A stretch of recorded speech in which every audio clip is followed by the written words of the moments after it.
Hi అండి అందరికీ. అందరూ ఎలా ఉన్నారు? బాగున్నారా? నేనైతే టమాటా పచ్చడి చేయబోతున్నానండి. ఫస్ట్ అయితే మీకు చూపించలేదు. యాక్చువల్గా సడన్గా నేను వీడియో తీయాల్సి వచ్చింది. ఫస్ట్ అయితే నేను ఆవాలు, జీలకర్ర, శనగపప్పు, ఆనియన్స్ అయితే వేసుకున్నాను. ఇలా వేపేసుకుంటున్నాను. వేసుకొని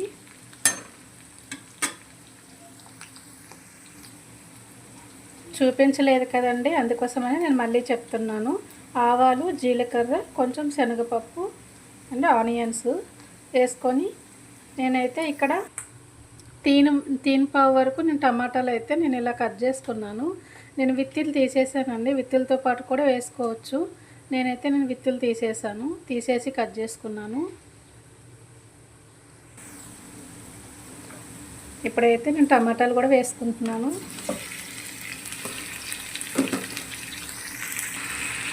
నేను టమాటాలు అయితే వేసేసానండి. ఈ టమాటా పచ్చడి అనేది ఒక్కో ప్రాంతంలో ఒక్కోలా చేసుకుంటారండి. నేనైతే ఇలా చేస్తాను. ఒకసారి అయితే ఇలా చేసుకొని చూడండి. చాలా అంటే చాలా టేస్ట్ ఉంటుంది. ఇది మొత్తం కలిసేలాగైతే ఒకసారి కలుపుకోవాలి. ఇలా ఒకసారి మొత్తం కలిసేలాగా కలుపుకోవాలి. ఆనియన్స్ అనేది అది మన ఇష్టం అండి. వేసుకుంటే వేసుకోవచ్చు, లేకపోతే లేదు. అది నేనైతే చిన్న ఉల్లిపాయ వేసుకున్నా, అంతే, పెద్దదైతే వేసుకోలేదు. అలాగే కొంచెం పసుపు, టమాటా కొంచెం తొందరగా ఉడకడం కోసం కొంచెం ఉప్పు, ఇలా సాల్ట్ వేసుకొని మొత్తం కలిసేలాగైతే మనం కలుపుకోవాలి. ఇలా అయితే మొత్తం కలిసేలాగైతే కలుపుకోవాలి. ఇప్పుడైతే 2 మినిట్స్ మొత్తం మంచిగా ఉడికేంత వరకు ఒక 2 నిమిషాలు అయితే బాగా మగ్గించుకుందాము. ఇలా మధ్యలో ఒకసారి అయితే మంచిగా మళ్ళీ ఒకసారి తీసి కలుపుకోవాలండి. ఒకసారి ఇట్లా కరివేపాకు వేసి మళ్ళీ ఒకసారి అయితే మంచిగా కలిసేలాగా కలుపుకోవాలి.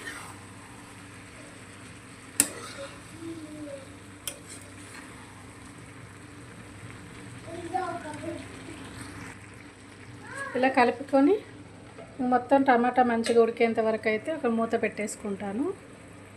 చూద్దామండి ఎంతవరకు వచ్చిందో. ఆల్మోస్ట్ అయితే కొంచెం ఉడికినట్టే ఉంది. ఉడికిందండి. ఇప్పుడైతే నేను చింతపండు అనేది వేసుకుంటున్నాను పులుపు కోసం. నేనైతే కొంచెం ఎక్కువనే వేసుకున్నాను, ఎందుకంటే టమాటాలో నేను విత్తులు తీసేసాను కదా, అలా అని చెప్పేసి వేసుకున్నాను. మీరు విత్తులతో చేస్తారు కాబట్టి కొంచెం చిన్న నిమ్మకాయ సైజ్ వేసుకున్నా కూడా సరిపోతుంది. ఒక్క సెకండ్ ఇట్లా ఉడికిస్తే సరిపోతుంది, ఎందుకంటే చింతపండు కూడా కొంచెం ఇదవ్వాలి కదా. చూసారా, మంచిగా అయితే ఉడికిపోయింది ఆల్మోస్ట్. ఇంకొంచెం ఒక్క సెకండ్ ఉడికిస్తే సరిపోతుంది. చూసేద్దామండి. చూసారు కదా, టమాటా అయితే మొత్తం ఉడికిపోయిందండి. ఇప్పుడైతే నేను స్టవ్ అయితే ఆపేసుకుంటాను. చాలా మంచిగా ఉడికిపోయింది. చూసారు కదా, చాలా బాగా ఉడికిపోయింది. ఇప్పుడైతే నేను స్టవ్ ఆపేసుకున్నాను. ఈ లోపైతే ఇది కొంచెం చల్లారనిద్దాము. కొంచెం చల్లారనిద్దాము. ఈ లోపైతే మనం ఇంకో ప్రాసెస్ అయితే చేసుకోవాలి. నేను ఇంకో బాండీ అయితే పెట్టేసుకున్నాను. ఇప్పుడైతే నువ్వులు, పల్లీలు కొంచెం దోరగా వేపుకుంటాను. నేను 1 స్పూను, ఈ స్పూన్తో 1 స్పూన్ అయితే నువ్వులు వేసుకున్నాను.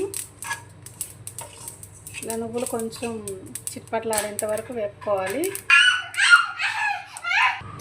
నేనైతే నువ్వులు 1 స్పూను, 2 స్పూన్స్ పల్లీలు ఇలా దోరగా వేపుకొని అయితే పక్కన పెట్టుకున్నాము.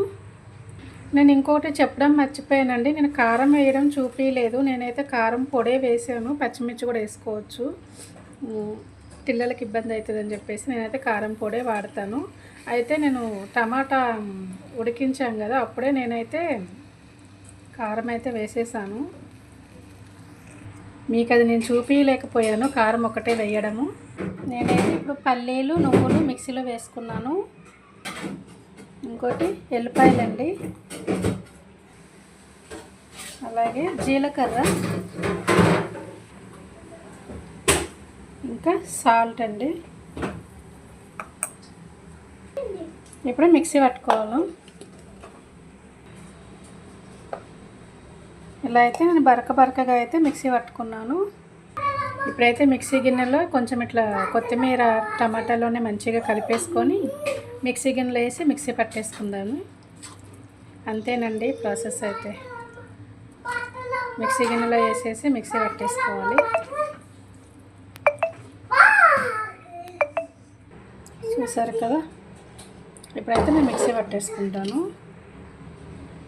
ఓపెన్ చేస్తున్నాండి. వావ్, చూసారా ఎంత మంచిగా వచ్చిందో. చూస్తేనే తినేయాలనిపిస్తుంది. నిజంగా చాలా టేస్ట్ ఉంటుందండి. ఒక్కో ప్రాంతంలో ఒక్కోలా చేసుకుంటారు కదా. ఒక్కసారి ఇలా చేసి చూడండి, చాలా రోటీలో అయితే ఇంకా టేస్ట్ ఉంటుంది. ఒక్కసారి అయితే ఇలా చేసుకొని చూడండి, చాలా బాగుంటుంది. చాలా టేస్ట్ ఉంటుందండి.